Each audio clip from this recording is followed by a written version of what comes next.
The Babies. Chapter 500. Delivered at the banquet in Chicago, given by the Army of the Tennessee to their first commander, General U.S. Grant. November, 1879.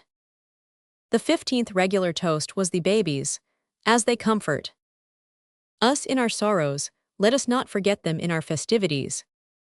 I like that. We have not all had the good fortune to be ladies. We have not all been generals or poets or statesmen, but when the toast works down to the babies, we stand on common ground. It is a shame that for 1,000 years the world's banquets have utterly ignored the baby, as if he didn't amount to anything. If you will stop and think a minute, if you will go back 50 or 100 years to your early married life and recontemplate your first baby, you will remember that he amounted to a good deal, and even something over. You soldiers all know that when that little fellow arrived at family headquarters you had to hand in your resignation. He took entire command. You became his lackey, his mere body servant, and you had to stand around too. He was not a commander who made allowances for time, distance, weather, or anything else. You had to execute his order whether it was possible or not. And there was only one form of marching in his manual of tactics, and that was the double quick. He treated you with every sort of insolence and disrespect, and the bravest of you didn't dare to say a word. You could face the death storm at Donelson and Vicksburg and give back blow for blow, but when he clawed your whiskers, and pulled your hair, and twisted your nose, you had to take it. When the thunders of war were sounding in your ears, you set your faces toward the batteries, and advanced with steady tread. But when he turned on the terrors of his war whoop, you advanced in the other direction, and mighty glad of the chance, too. When he called for soothing syrup, did you venture to throw out any side remarks about certain services being unbecoming an officer and a gentleman? No, you got up and got it. When he ordered his pap bottle and it was not warm, did you talk back? Not you. You went to work and warmed it. You even descended so far in your menial office as to take a suck at that warm, insipid stuff yourself, to see if it was right. 3 parts water to 1 of milk, a touch of sugar to modify the colic, and a drop of peppermint to kill those immortal hiccups. I can taste that stuff yet. And how many things you learned as you went along.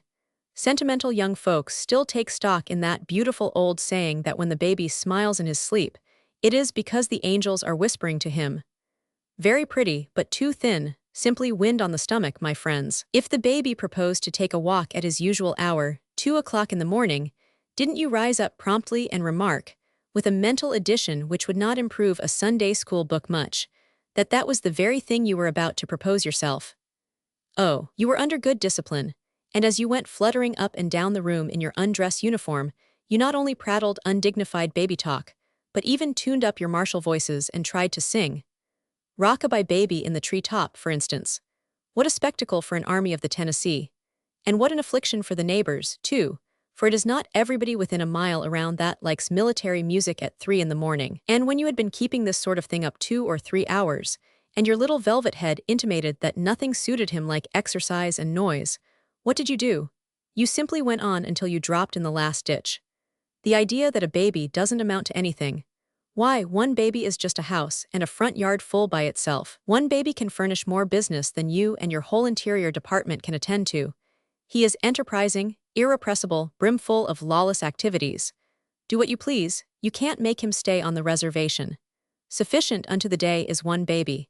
As long as you are in your right mind, don't you ever pray for twins. Twins amount to a permanent riot. And there ain't any real difference between triplets and an insurrection. Yes, it was high time for a toastmaster to recognize the importance of the babies. Think what is in store for the present crop. 50 years from now we shall all be dead, I trust, and then this flag, if it still survive, and let us hope it may, will be floating over a republic numbering 200 million souls, according to the settled laws of our increase.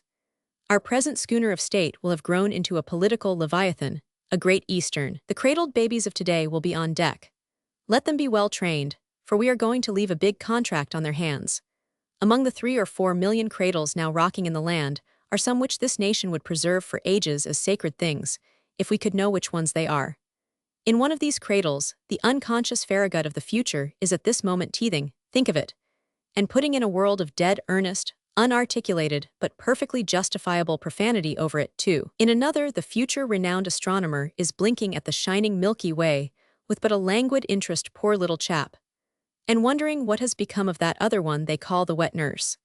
In another, the future great historian is lying, and doubtless will continue to lie until his earthly mission is ended. In another, the future president is busying himself with no profounder problem of state than what the mischief has become of his hair so early. And in a mighty array of other cradles, there are now some 60,000 future office-seekers, getting ready to furnish him occasion to grapple with that same old problem a second time. And in still one more cradle, somewhere under the flag, the future illustrious commander-in-chief of the American armies is so little burdened with his approaching grandeurs and responsibilities as to be giving his whole strategic mind at this moment to trying to find out some way to get his big toe into his mouth, an achievement which, meaning no disrespect, the illustrious guest of this evening turned his entire attention to some 56 years ago. And if the child is but a prophecy of the man, there are mighty few who will doubt that he succeeded.